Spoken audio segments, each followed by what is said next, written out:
Hello, everybody. Welcome to this week's episode of MRAdio, the the weekly live stream on men's issues in the UK.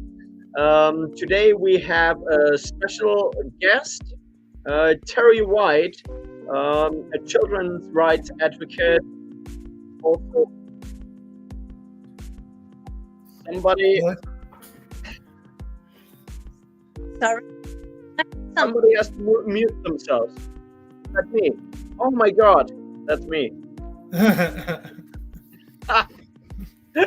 Okay, at least we know that we're live. Okay, I was okay. So yeah, this week we have Terry White, a children's rights advocate, with us. He's also a colleague of mine from Gender Parity UK. As always, we have Elizabeth Hobson, aka Anti-Fembot. Please say hi. Good evening, everybody. And my name is Philip Tanser, founder of Gender Parity UK. Today we have a very specific topic. We are just going to talk about one big issue, and that issue is Russel Brand. A couple of days ago, less than a week ago, the influencer, the celebrity Russel Brand has been accused of by the media by journalists of several sexual allegations, and I want to read out a little bit from the Post Millennial. A second.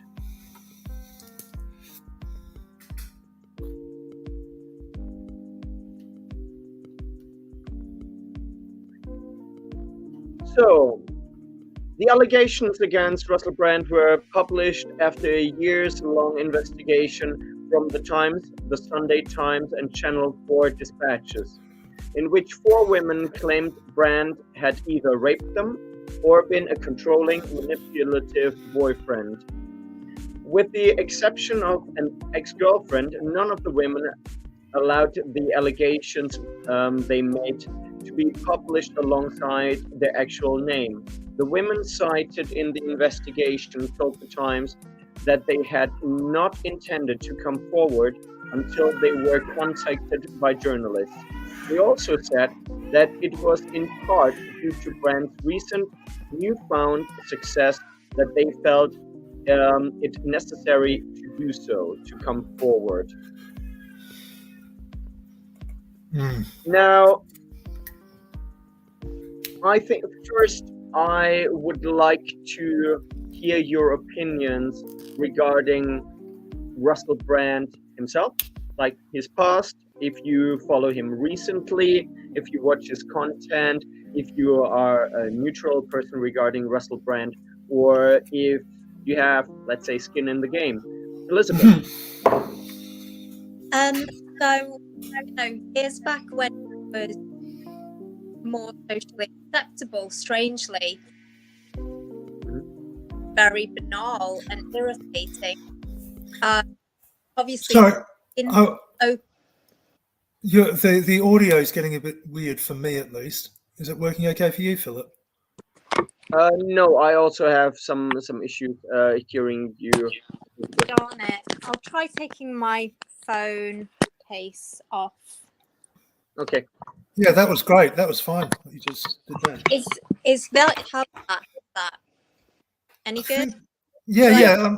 What was happening is that you were just going very soft or cutting out. Okay. My laptop is doing something weird. Everybody, I used to find like intensely banal and irritating when he was some kind of popular comic. And in addition to that, he's obviously been open about his issues with addiction. And so I think it's actually sort of highly inappropriate, the fact that a lot of these allegations are like, well, he wasn't nice all the time. And it's like, that's what you get if you choose to, engage with addicts. They're really fun, except when they're not. and they are ill. So, you know, to call that abusive, I don't think is necessarily fair. However, in recent years, while his presentation I do find slightly grating, the material he's been putting out I've found incredibly valuable.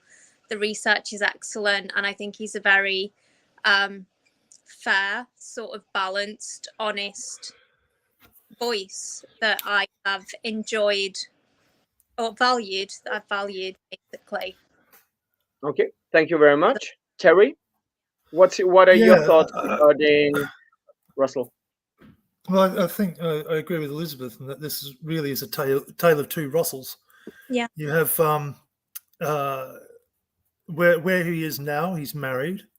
He's gone monogamous. He's clean. He's into health, and you know, he's got 2 children and a third on the way. And you know, he's really you know, he's got himself quite a nice stable life with dependent children, and that's kind of made this coming out now and hitting it like it does all the more tragic in a sense, because he's got so much more to lose now. I think if this had come out with during the time of 2012 Russel Brand, he would have laughed it off and he would have made a joke of it and told everyone that they were just being stupid, and would have been everyone would have been embarrassed about how they were carrying on a lot more. And it's simply because he has become so much more normal that this is having such a big impact on him, I think. In terms of his content, he's always been very intelligent and very quick. But you know, his early stuff was, you know, just pushing for outrage points, basically trolling, essentially. I think you had, I guess, a very intelligent, quick-witted person who was predominantly bored. He was a drug addict, and then he reckons that when he stopped the drug addict, he went into a sex addiction instead. In other words, he's basically just super competitive, I guess, in that regard. But eventually he found himself. So again, but I also think that even when he was at his worst, he was like there was something childlike about him. He was a you know, someone was comparing him to Weinstein, and you know, Weinstein was about money and power and everything, but Russel Brand was always sort of like an excessive Lothario.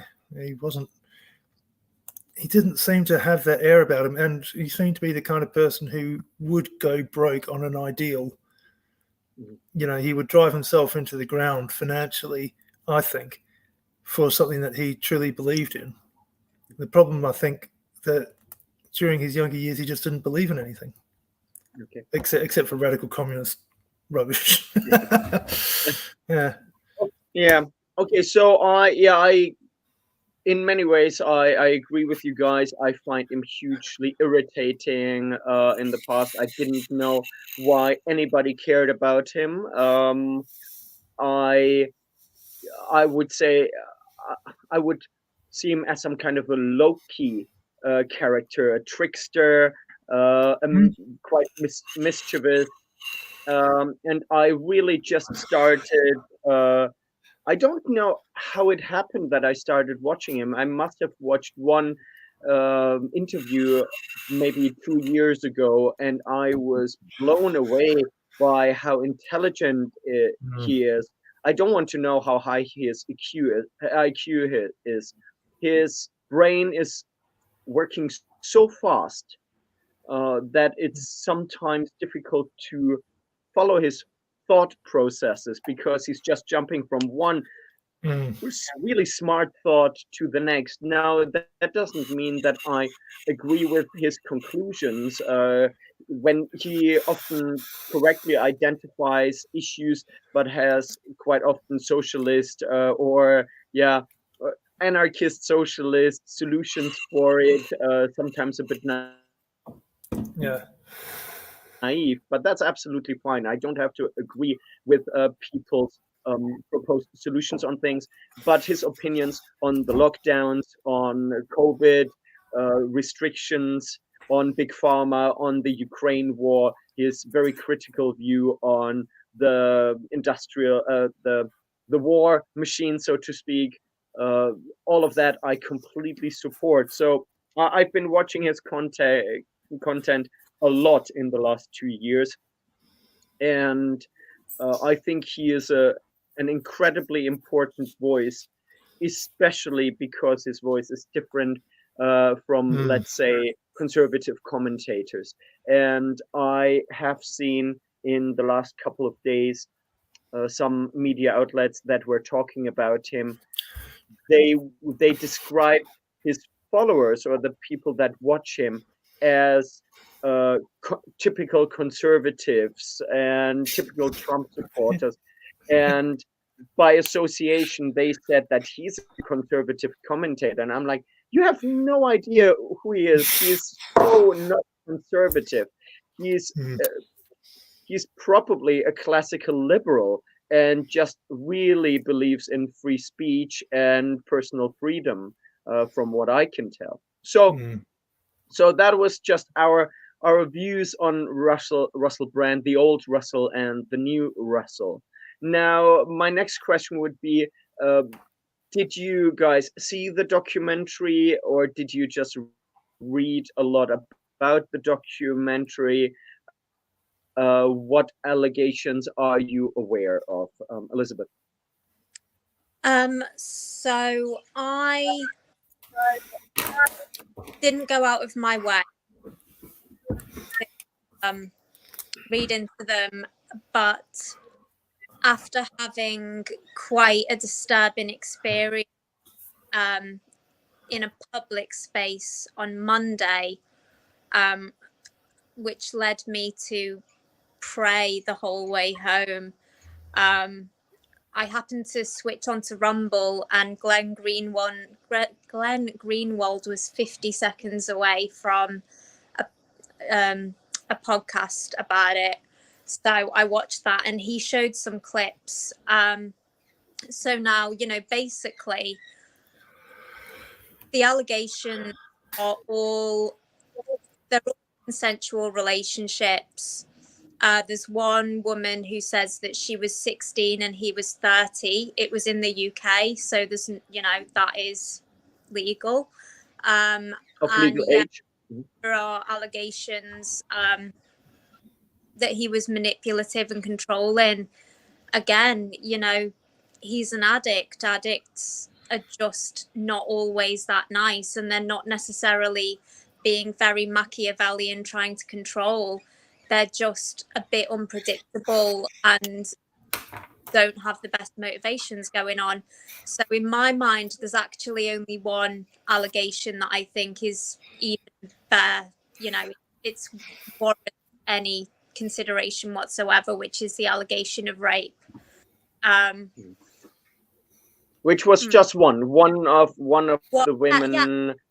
What that is, that even the piece you read earlier, it was like there's allegations from 4 women that include rape, and it all kind of keeps making it sound like there's all these allegations of rape. There's one woman who was having consensual sex with him, went back to his flat late at night and says that he raped her, and maybe, I don't know.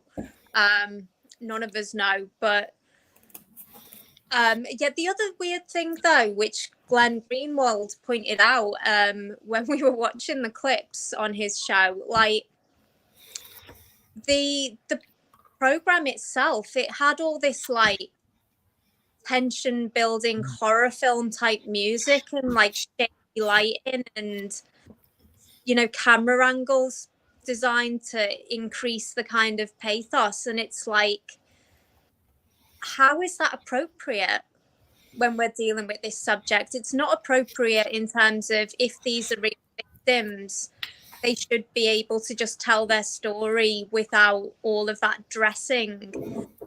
But also the fact that we are dealing with the potential you know, harm to an innocent man, a father, who has a stable life where he's clearly worked really hard to get over his issues. Yeah.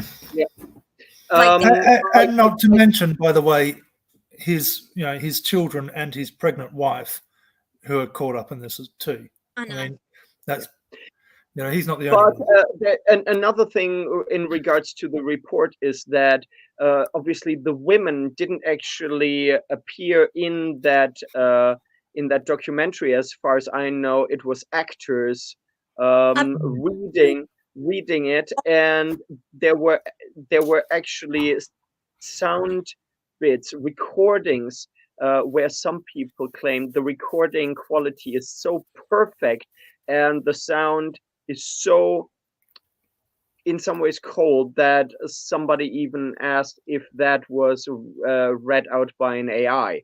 Obviously, I don't know that, but there are a lot of it did not feel natural. It felt artificially enhanced and very, very much designed to create maximum drama. I would say. It's not natural in the fact that these two media organizations work together for the last year and a half, 2 years, absolutely determined, like tracking down any woman who's ever mentioned online that she's had any interactions with him, and contacting them, asking for allegations. And if and when they turned around and said, yeah, I hung out with him, he was lovely, they said, we don't talk to you. Yes, there have been women coming forward on Twitter, on social media, saying, I have had a relationship with Russell, or I had an encounter with Russell, and he was absolutely lovely. One woman said they were quite intimate. They did a lot of heavy petting, and then she wanted him to stop, and he immediately stopped. And she spent the night at his house. There was absolutely no problem. Now, of course, we don't like people act differently in different situations, but many people say that is just not the Russel Brand that they got to know, and it doesn't ring true to many of them. Terry is drinking. Terry, what are your thoughts? Well, I watched the video on playback and read the article, and several things struck me during it, and I guess the most important thing about it is that these women didn't go to the police. Yes, and none of them have, and importantly, none of them have since the article went out. Yeah, which is quite interesting, because normally, even if they're doing it this way, that once the article is published, then they'd report it to the police or do it simultaneously, so the police investigation can commence. Now, does the police not actually have the duty to investigate now, especially in case of the rape allegations? Because if somebody publicly says something like this, the police, as far as I know, has a duty to actually investigate. Okay. Right? Yeah, I'll go through that in a second. The police have the police need a complainant. They can't just run in and investigate, and there is no complainant yet coming out of this documentary. There is one complainant that we can get onto later that has come in after the documentary, relating to 2003. But there are two significant allegations, both of them in Los Angeles in 2012 and 2013. And this was the Nadia rape one that was mentioned by Elizabeth, and another one where he suggested that he was physically aggressive, but they let her go. The Nadia one had two elements of persuasive evidence to it. The first being the text messages that were recorded and published, and the second being that she went to a rape crisis center straight afterwards, and gave them an account which they had recorded. But what's interesting about these Los Angeles cases is that Los Angeles has a statute of limitations on rape allegations, rape and sexual assault allegations, that applies to both criminal charges and civil actions. And in both cases, it's 10 years. And so both of these allegations timed out in 2022 and 2023, respectively. That makes the timing because you would make these allegations within that 10-year time frame, especially when investigator or when a journalist reaches out to you and it comes back to your mind. Obviously, it's possible when it was in your past, you're like, you know what, it's 10 years, it was 10 years ago, I'm not doing anything. But if somebody actually approaches you and asks you and brings it back and you agree to be part of an article, then you would also go to the police. Yeah, exactly. Because, you know, the women are sort of saying that they feel it's important that they speak out. And so if it's important, you know, for justice, then yeah, sure, they would have got into court.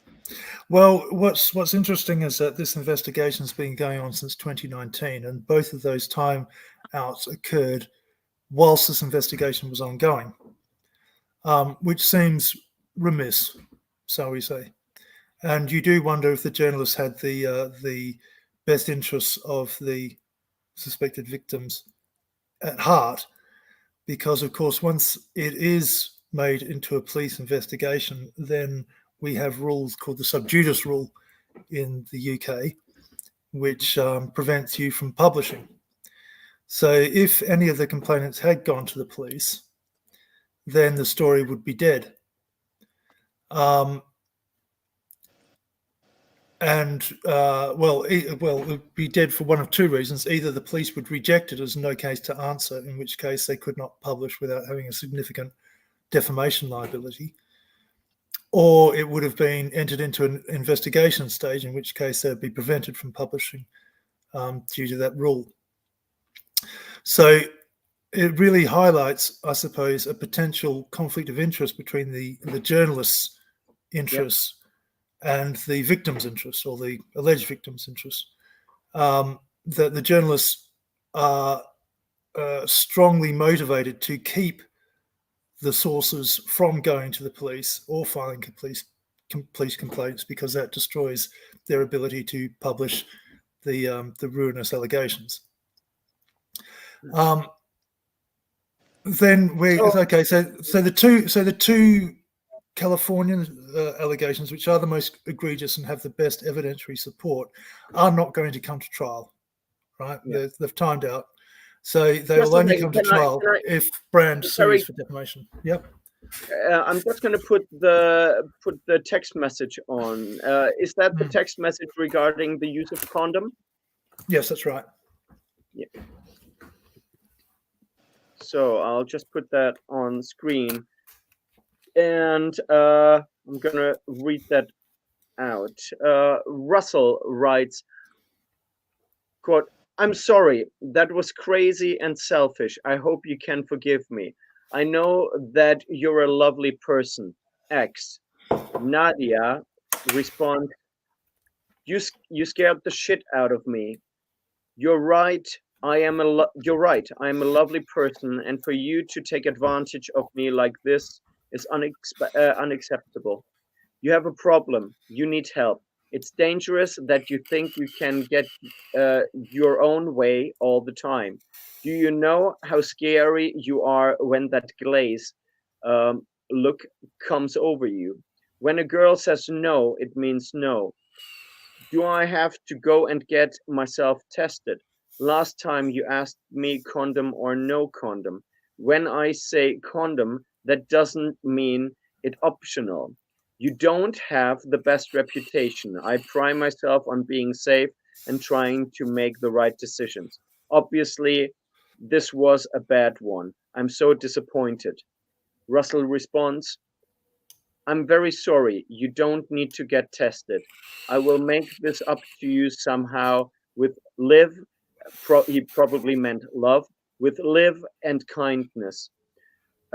Not my original idea, which was more sex. It's been lovely to me, and I'm embarrassed by my behavior. Sorry, X. Russell, will you ever forgive me? Okay. Now that is not what was actually published by the Times. The Times had an image.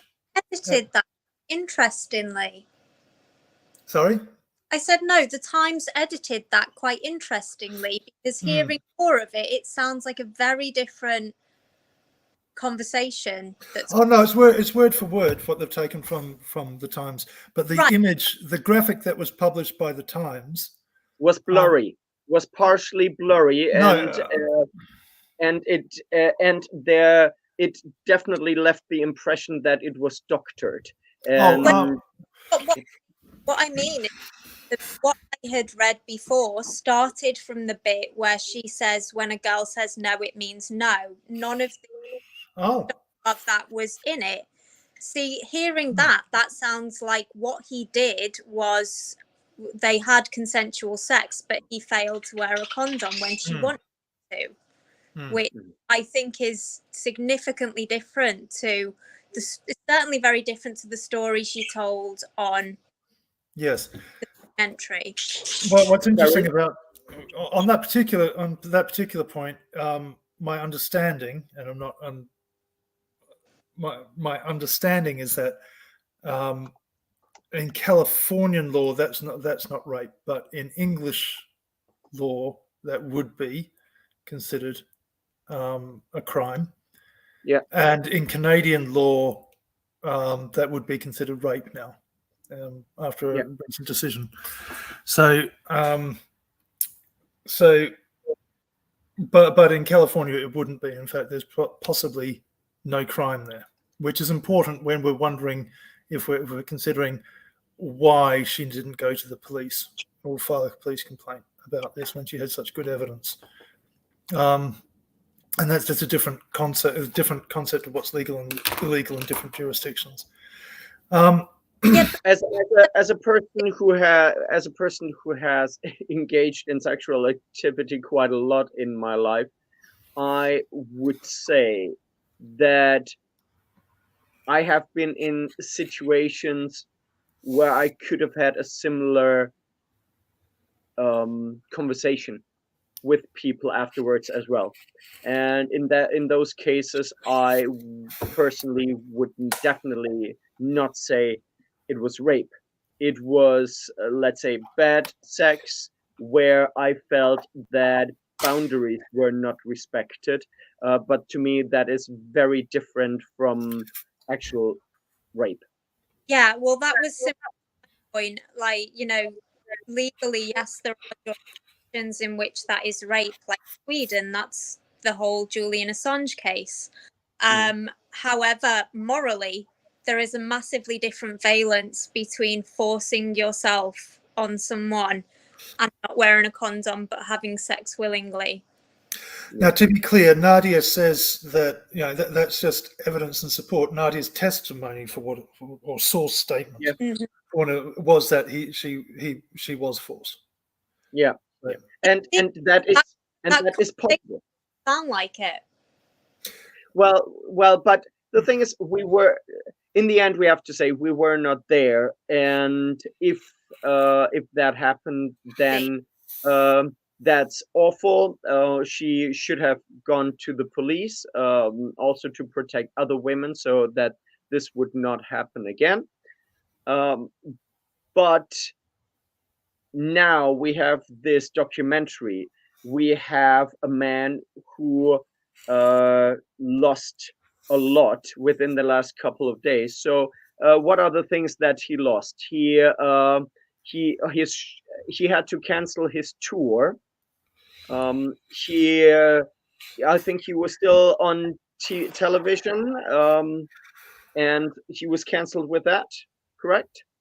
He was kicked off YouTube, or demonetized on YouTube, and we have to bear in mind that all of this happened without there being any proof that he is guilty. So he is just a man who was accused by some women that have not, for the most part, that have not identified themselves.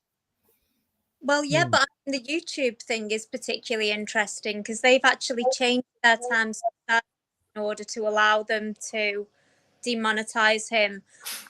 It's so vague now. One of the criteria which allows them to demonetize is if they understand that a content creator is endangering their ecosystem. Yeah. Terry, do you think you could just look up these new terms of services just so that we can read them out correctly? Do you think you could find them? I can send it to you, Philip, really easily. Okay. Yeah, great.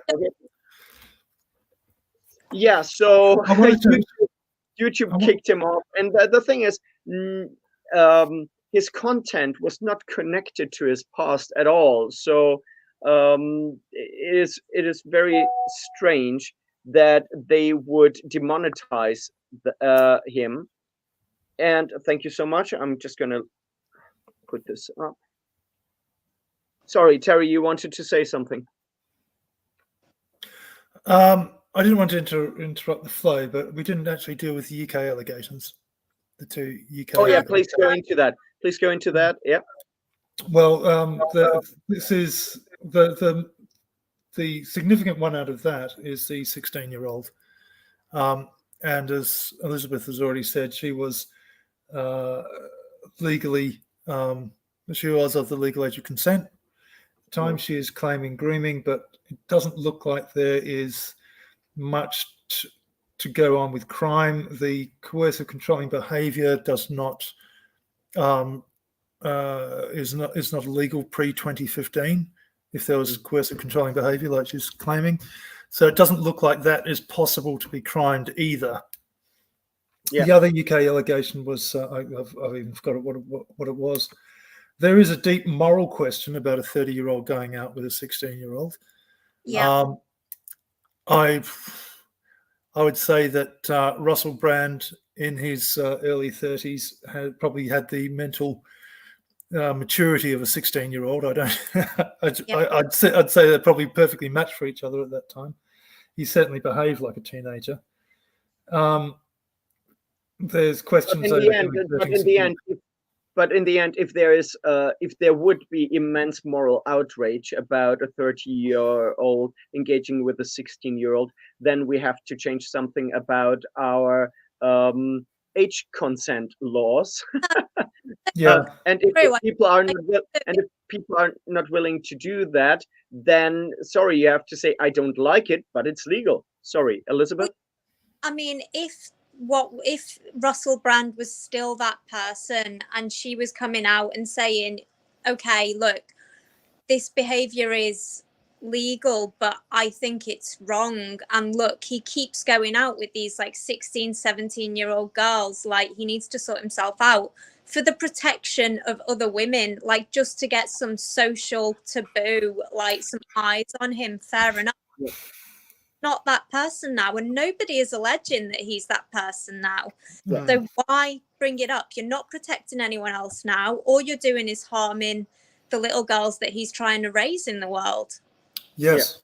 Yeah. Very good point. I can now share the changed terms and conditions of YouTube that they changed pretty much to kick Russell off their platform. Well, I don't know. I think they might have, future-oriented goals in mind as well doing this, actually. Yeah. So, it says here, if a creator's off-platform behavior harms our users, employees, or ecosystem, we take action to protect the community. This is obviously sufficiently vague to ban everybody in the future who they disagree with. Now, Terry, I've got a question. do you think that YouTube demonetized him so fast based on their own decision making, or do you think there was external pressure? Well, and you know where that would be entirely speculative, but I know, yes, but you know where this external question pressure. is leading to. Yeah. I do think it. I do think it's probably the result of external pressure. Well, someone had to complain. I don't think that YouTube would have done this by themselves off their own bat. Okay. Only because he's a good money earner for them. Yeah. And they basically killed that revenue stream. Has anyone looked? I've been meaning to look at one of his videos to see if there are still ads around it, because if there are, that money's just going to YouTube. Yeah, that's exactly right. What I'm saying is that he's not going to be putting future content on there, at least for a while. And so it's not a free option to them. Well, Elizabeth and I today, we already talked about actually moving this podcast over to Rumble. In solidarity with sexual predators. So the reason I asked if we think that YouTube was pressured is because today it transpired that other platforms were pressured by the UK government to deplatform Russel Brand and to demonetize him. The social media outlets were TikTok and Rumble, and also GB News were pressured into.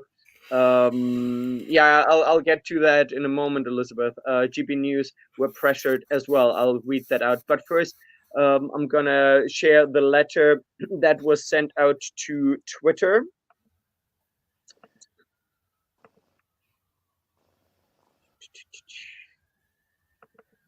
Sent out to Twitter or to Rumble? Sorry, TikTok. TikTok. So, and the letter was sent out by the Culture, Media and Sport Committee. Dear Theo, I'm writing concerning the serious allegations regarding Russel Brand in the context as a user of TikTok with more than 2.2 million followers on the platform. The Culture, Media and Sport is raising questions with the broadcasters who previously employed Mr. Brand or production companies who employed him to examine both the culture of the industry in the past and whether that culture still prevails today. Although Mr. Brand no longer appears on television, he now has a follower base on social media, including on TikTok, where this weekend he republished his preemptive response to the accusations made against him by the Sunday Times and Channel 4's dispatches. While we recognize that TikTok is not the creator of the content published by Mr. Brand, and his content may be within the community guidelines set out by the platform, we are concerned that he may be able to profit from his content on the platform. We would be grateful if you could confirm whether Mr. Brand is able to monetize his TikTok posts, including his videos relating to the serious accusations against him, and what the platform is doing to ensure that creators are not able to use that creators. So it's not just against him, that creators are not able to use the platform to undermine the welfare of victims of inappropriate and potentially illegal behavior. Inappropriate and potentially illegal behavior. Yours sincerely, Dame Caroline Dinich, Chair Culture, Media and Sport Committee. Now, could one of you please look up if Dame Caroline Dinich is actually working on the online safety bill, because I think she is. I think she was one of the sponsors. Yeah. So what's really interesting, yeah. speaking of Caroline Donage, is her husband. Have you seen that? Oh, no, please share. So have you heard of the 77th Battalion, the military intel? Oh, I've yeah. heard of it, yes. Yeah, they were That's him. citizens. He was second in charge for about 5 years until just recently. Can you bring it to my? Can you remind me what this was about? This is the department of the military in charge of information and misinformation and controlling the narrative in the public space. Oh They my were God! who were criticizing lockdown. Yes, and Oh my God! And Yeah. Russel Brand is directly criticizing Yes. the lockdowns, and he's criticizing the Ukraine war and our involvement in it. Yeah, and the vaccines. Yeah. Oh my God! What a coinkydink, huh? What a coincidence. That is insane. And the fact that a government official is contacting organizations to demonetize an innocent, until proven guilty, an innocent man based on allegations. I don't think. Have you ever heard of anything like that before? I know some that happened in America, I would say, with Trump. And the Democratic Party has pressured social media outlets to demonetize people. But I have not heard of something like that happening here in the UK. So, and the difference there was that at least they had the decency to do it behind closed doors. Well, this was as well. I think it was Rumble and TikTok exposed it. Published. Yeah. Oh yeah, no, that's true. But I mean, that's why I'm asking if YouTube potentially received a similar letter. Yeah, almost certainly. I sent you an Instagram post up earlier, actually, Philip, because I do have this old-fashioned kind of affection for human rights, and I went through that, and I think that her actions there are in opposition to that declaration that we ratified in 1951. And so, you know, I think if you're an elected representative who doesn't agree with the Universal Declaration of Human Rights, you either need to campaign to have us remove our name as signatories, or you need to abide by it, or you need to resign. I don't think you can just ignore it. I think he has ignored it in putting pressure on a private company. Well, several private companies, probably more than we know, as you say, to remove his ability to free expression. use their platforms. Which, well, what's particularly insidious about well, first of all, the letter is asking for information. So when we say that they're putting pressure on, that is an interpretation that we're making.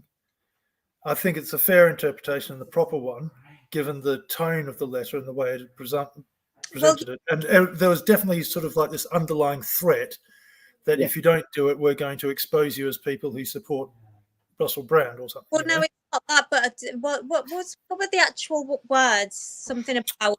Please confirm and please provide information. Let me put it up again. Just a second. So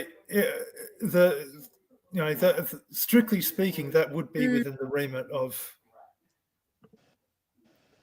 seeking information. There's nothing actually wrong with that. So it says we would be grateful if you could confirm whether Mr. Brand is able to monetize his TikTok posts, including his videos relating to the serious accusations against him, and what the platform is doing to ensure that creators are not able to use the platform to undermine the welfare of victims of inappropriate or potentially illegal behavior. So I think this is incredibly important that it says inappropriate and potentially illegal behavior. Yeah. So the future is that people are being kicked off for what they call inappropriate behavior, whatever that might be.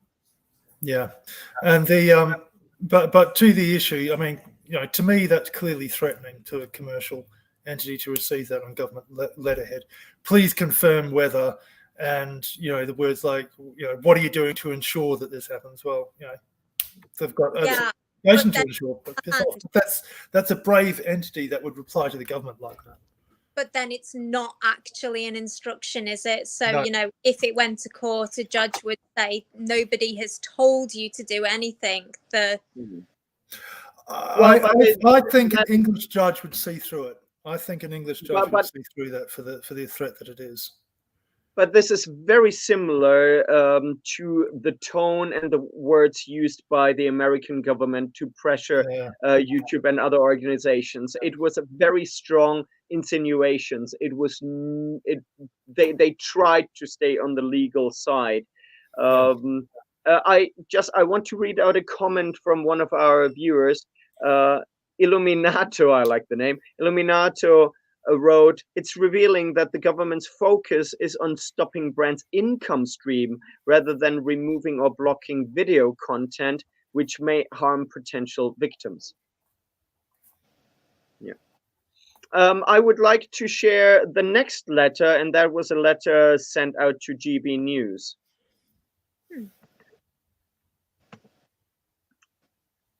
It's a bit long, but I'm going to read it out anyways. So again, it's from the Culture, Media and Sports Committee. Same lady. On the 19th of September. Dear Angelos, as you will be aware, the Culture, Media and Sports Select Committee has been looking at issues of behavior in the media following a number of accusations against individuals and concerns about institutional culture. In July this year, we wrote to the editor of The Sun regarding serious accusations made against Dan Wootton. The newspaper responded by setting out its ongoing investigation into his alleged behavior. The following month, DMG Media, as the publisher of Mail Online, announced Mr. Wootton has been suspended as a columnist while its own investigations are ongoing. Since then, we are aware that Mr. Wootton continues to broadcast on GB News and indeed the accusations against him during a broadcast on the channel on 19th July 2023. It is vital that viewers have faith. This is funny. It is vital that viewers have faith in the media, especially in the case of news brands where truthfulness and accuracy are key. It is also vital that those working in and with the media can be confident that they are working in a safe environment. We would therefore be grateful if you could set out to us what, if any, investigations or processes have been undertaken since the recent complaints against Mr. Wootton were publicly raised, and details of the policies and procedures available to staff at GB News in the event they seek to raise issues about the conduct of individuals or the culture at their organization. We are also aware that during the weekend of the 16th, 17th September, GB News presenters opted to use their social media platforms to defend Russel Brand against accusations of rape and sexual assault. While GB News is not responsible for this content, it is concerning that Beverly Turner, who described Mr. Brand as, quote, a hero, end quote, and invited him to appear on her show, subsequently fronted GB News' coverage of the allegations regarding Mr. Brand on the morning of the 18th September. During that podcast, Mrs. Turner announced that, quote, if he'd offered to come on this morning, we'd had him, let's be honest, end quote. While Miss Turner was challenged on her comments at length by her co-presenter Andrew Pierce, we remain concerned that having a presenter so clearly supporting an individual who is the subject of intense media coverage, including seeking their appearance on the show, undermines any perception of due impartiality in the broadcasting. We would be grateful if you could set out your discussions with DB News presenters on their responsibilities on due impartiality and professionalism when seeking to front coverage of news events, and any actions you intend to take in response to these issues. Yours sincerely, the same awful person. So, to be honest, I find this even more shocking than the letters to TikTok and to Rumble. What are your thoughts? That's absolutely incredible, isn't it? I love the bit. My favorite bit was where they said that, you know, there was healthy debate on the issue, and that's therefore impartial. You have to be partial that he's definitely guilty, or it's not impartial. Yeah. Well, this is I know this is being used so often, but this is so 1984. The double speak is so obvious, talking about impartiality or saying that the show was partial when they are actually mentioning that there was massive opposition from another guest or presenter. So two different views were presented on the show. So it's therefore not impartial. It's absolutely insane and ridiculous. And the fact that opposing views or different views are by the UK government not allowed or not wanted in the media, it's absolutely terrifying. Absolutely terrifying. And under the new online safety bill, Ofcom will have the responsibility to make sure that women and girls are particularly protected from quote unquote misogynistic content. So the future is that any news outlet that says anything against feminism or that highlights issues on men's rights, they can be called out by the government in the future as saying, hey, this is not impartial because you said something in favor of men's rights, or this is not impartial because you said something both positive and negative about feminism. It's absolutely terrifying. Yeah, well, it's Terry, you wanted to say something. No, Elizabeth was talking. No, I was going to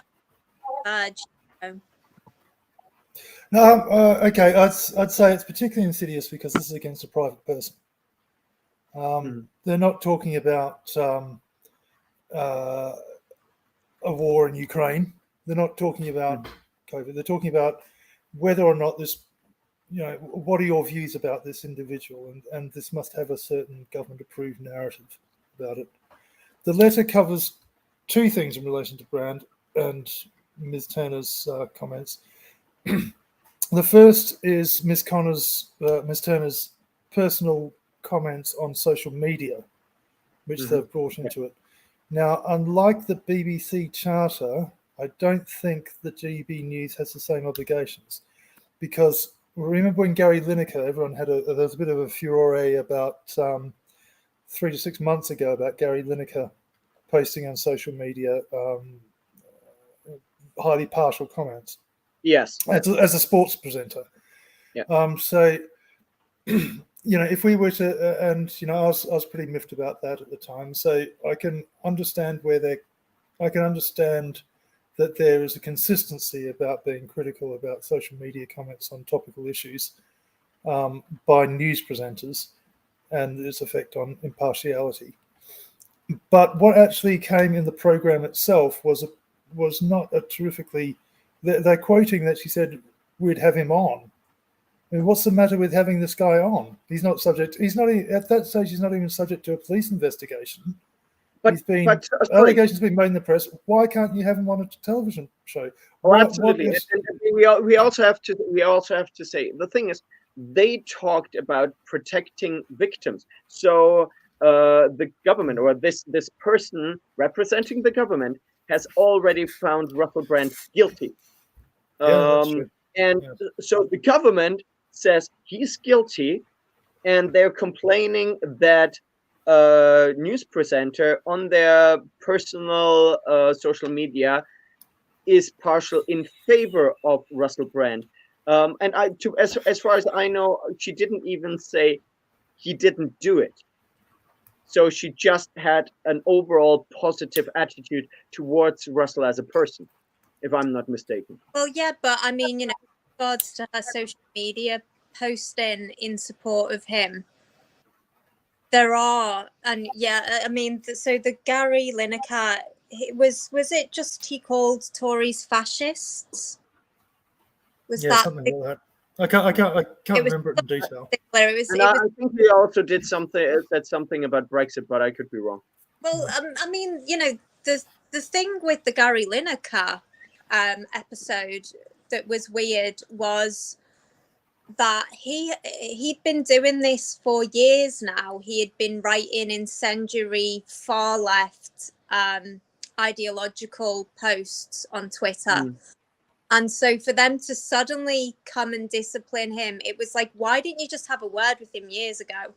But the BBC is essentially taxpayer funded, people Not are, essentially, they are. well, no, it is essentially, because we don't have to pay it. We can choose to not watch any live TV, any live streams, Fair and enough. pay the license fee, Fair enough. as I do. But it's essentially tax funded. And so, yeah, I think there are anyone, even if they're sports presenters, does have some responsibility to maintain some kind of impartiality or whatever, even in private, like in their private capacity on social media. But, you know, for a presenter on any other channel, I don't think they do. I think a presenter on any other channel should be able to say whatever they want, because people are free to engage with their work. They're free to fund it, but they don't have any. And it was not, as far as I know, in a news segment. So you can have opinion pieces. And you know, obviously Ofcom take the responsibility to police whether any news channel is reasonably impartial and, you know, not showing a load of propaganda. And so fair enough. But they said themselves in the letter there was robust debate about the veracity of these claims. So Yeah, and the thing is, you just cannot say that the BBC or most media outlets are impartial in any other areas.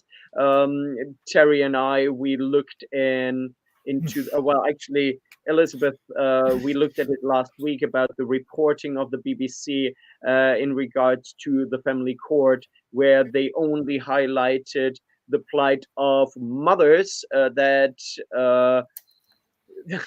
are abducting their children. Yeah, criminals, in fact.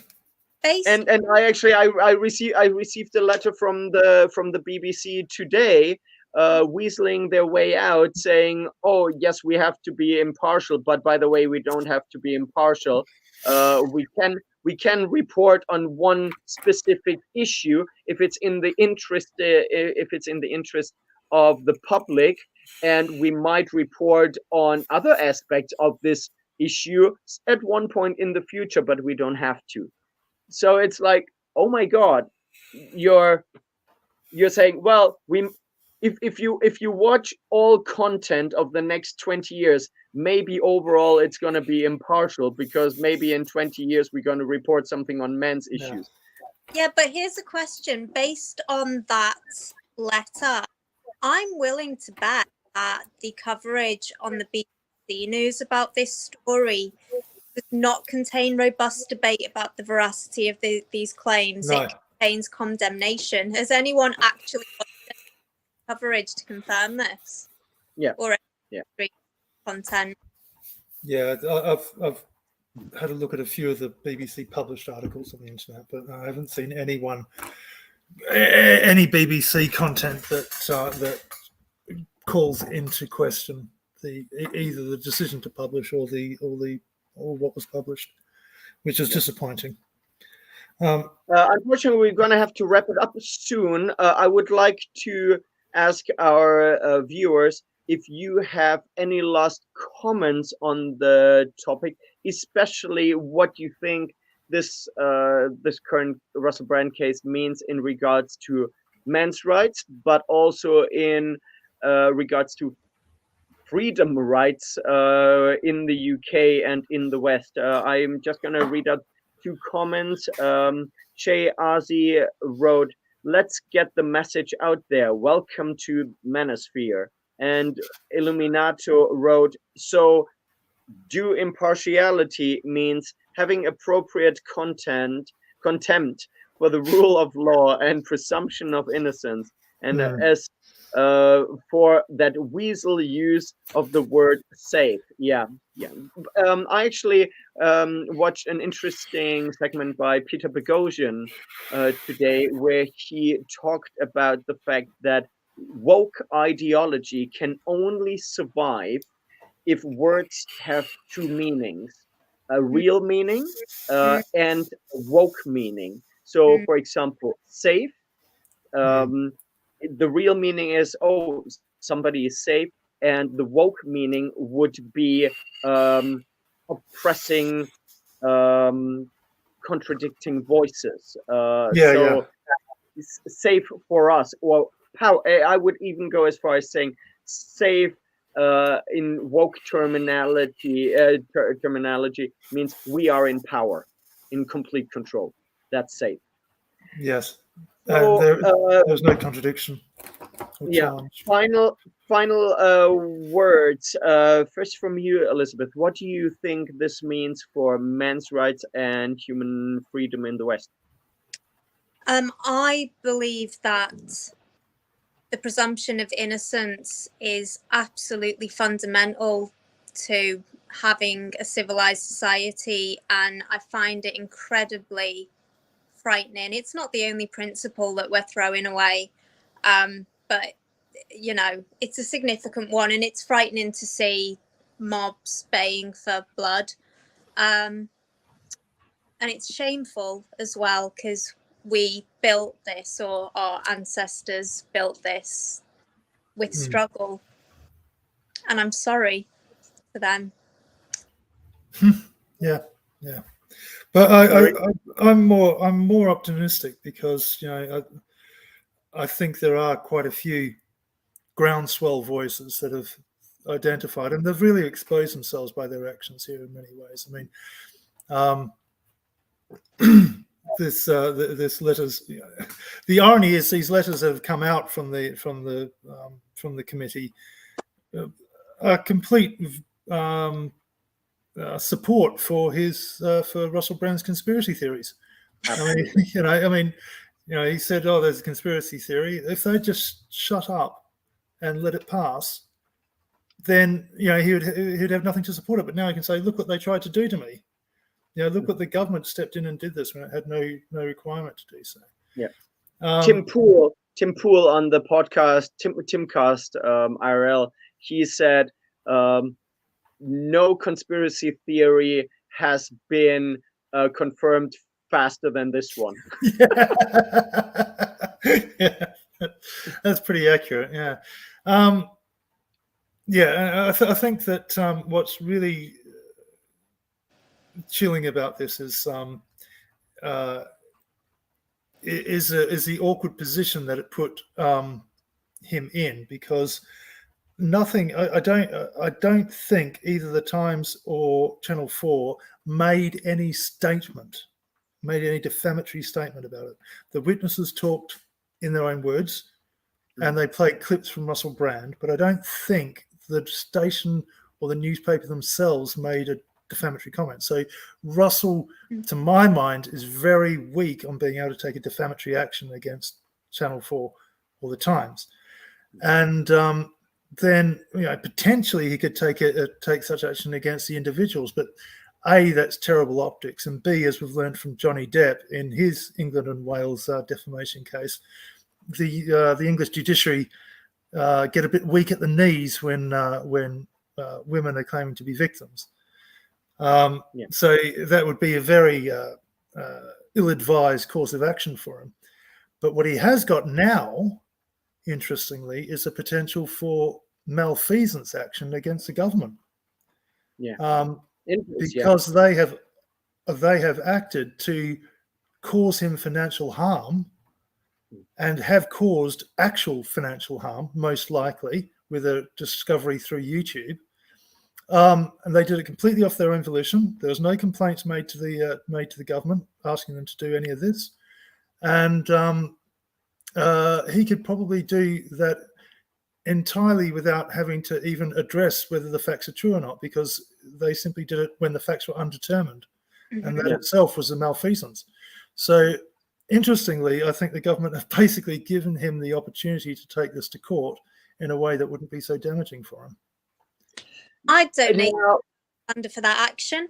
That would it's well up for it. Yeah, actually, like after seeing so many people's lives destroyed or substantially damaged in recent years, would it not be appropriate to actually look into a change of law that cases like that cannot be published? I would actually like to see that unless allegations have been brought to the police and the person has been found guilty, I think that something like that should not be published. I know that is a massive infringement for the press, but currently people's lives are being destroyed and they cannot defend themselves. So that is a massive problem in my eyes. Terry, what's your legal advice, Terry? I can't give legal advice. My opinion is that I don't have. It's something that needs to be looked at, but I don't have an easy solution for it, because you don't want to interfere in the ability of the press to cover important stories. Yeah. So it's a bit of a quandary. I think that perhaps one thing might be that the person has anonymity until if the accusers have given anonymity by the publisher, then the accused must also be given anonymity. Exactly. Potentially something like that. But again, that's that could really interfere with our ability to receive important information as a public. It's tough, but there is definitely a hole in this system that is being taken advantage of to people's detriment. I think we cannot have fair. I think we cannot have fair trials if one party has the right to anonymity and the other party does not. It's not a level playing field. So I think something needs to change. Elizabeth? Yeah, but we're not talking about cases in the criminal courts now, are we? We're just talking about, can people chat shit about each other in the media? Yeah. I very much have concerns. I'm squeamish about limiting freedom of the press. I really do just wish that people would stop being so reactive. And to be honest, I think that there is a problem with our education system. I think that our education system could drum into us the fundamental principles that are absolutely vital to civilized running of our society, but they don't.